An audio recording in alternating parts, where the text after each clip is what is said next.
It's time for another moment with Bob. Bum, bum, bum, bum. Can you bring that up a little bit? I love this. Ah.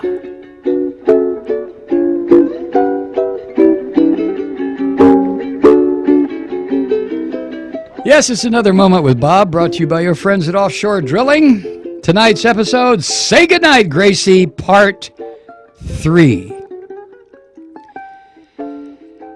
Hey, Mike. It appears that unless the universe has a couple of extra tricks up its sleeve, we're witnessing the last days of presidential hopeful Fucko the Clown. As of today, Friday, October 14th, there are 24 days remaining until the election. Is it possible that Fucko could do or say anything that could salvage his flailing campaign? Are there enough Fucko supporters in swing states to stop a Clinton win? I don't think so. But then again, this is a presidential campaign, the likes of which we have never seen. The American voters, Republicans and Democrats, have been played. Not like a violin, more like a kazoo. And the tune, eerily reminiscent of Pop Goes the Weasel, goes something like this. There is an orange monster with deplorable minions hammering at the gates of the shining city upon a hill.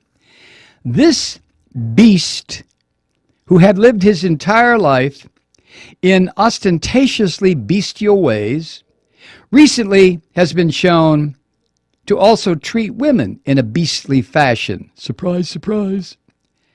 The outraged citizens of the shining city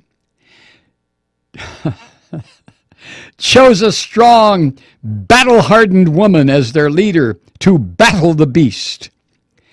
But unbeknownst to the citizens of the shining city upon a hill, the leader they chose to vanquish the orange monster was another monster.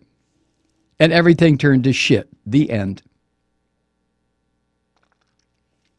Here's another old tune I can't get out of my head. It didn't have to end this way. Click over to Google and type in Donald Trump Mafia. And in 0.53 seconds, you'll get about 759,000 articles. Then type in Trump University. And in 0.49 seconds, you'll get about 1,560,000 articles. Now, ask yourself these simple questions. If the nightly news team did their goddamn job, even the most diehard Fucko supporters might have jumped ship if they were shown how Fucko University was designed to fleece the poor rubes out of their food and rent money. I'm sorry. So why the fuck didn't mainstream media repeatedly beat Fucko like a gong with the sleazy facts about Fucko University, starting the moment after he announced his candidacy on June 16, 2015? Any idiot with an internet connection could cut and paste these Googled facts into a damning expose. So why the fuck didn't the cavalry charge of Republican candidates use this material to blast Fucko into oblivion in the first few minutes of the first Republican primary debate? The completely unsatisfying answer is because the Republican candidates and the media didn't. The media were making too much money from the eyeballs flocking to their television sets to watch the latest Fucko news. And the Republican candidates? Why didn't they unmask him? None of those assholes were qualified to be president, but shining a light on Fucko's sordid inadequacies could expose their own.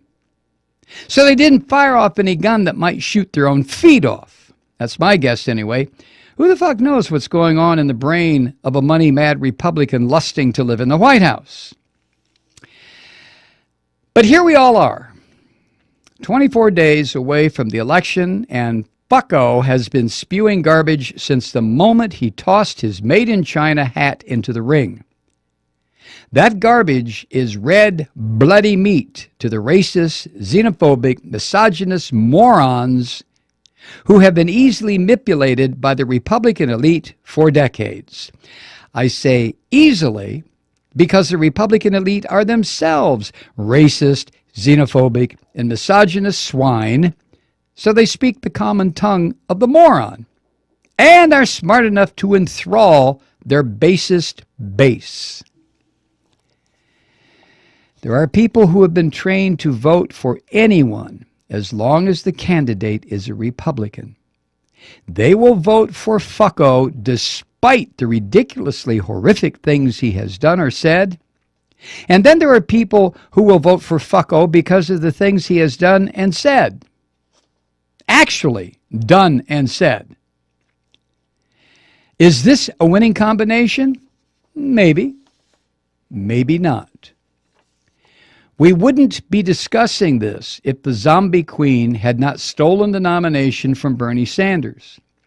Sanders had the poll numbers to crush Fucko. The zombie queen did not. But nothing was going to get in the way of the zombie queen's quest for the White House. Nothing, including the will of the people. For the longest time, the subject of politics has shifted from what is right to who is right. There is no substance, there's only image. And right now, Fucko's image seems to be losing ground as the zombie queen's gains the advantage. Will this be enough to carry her over the finish line? Maybe, maybe not. At this late date, what do the television machine and the internet tell us? What do we know? We know Fucko the Clown is a multiple, bankrupted, unscrupulous, amoral shithead who views women as things. In comparison, the zombie queen is a shining beacon. As long as we overlook the facts that she's a highly paid corporate shill with an advanced state of warmongering-itis simmering just under the icy surface. If it all works well, the citizens of the shining city upon the hill will be saved from the beast. But the problems that constantly eat away at the foundations of the shining city on the hill will not be solved nor go away. All Fucko the Clown and the zombie queen will have accomplished is to pave the way for the next smarter demagogue. And everything turned to shit. The end. Regards, Bob. Where's the music? There it is. Fucko the Clown and the zombie queen. Oh.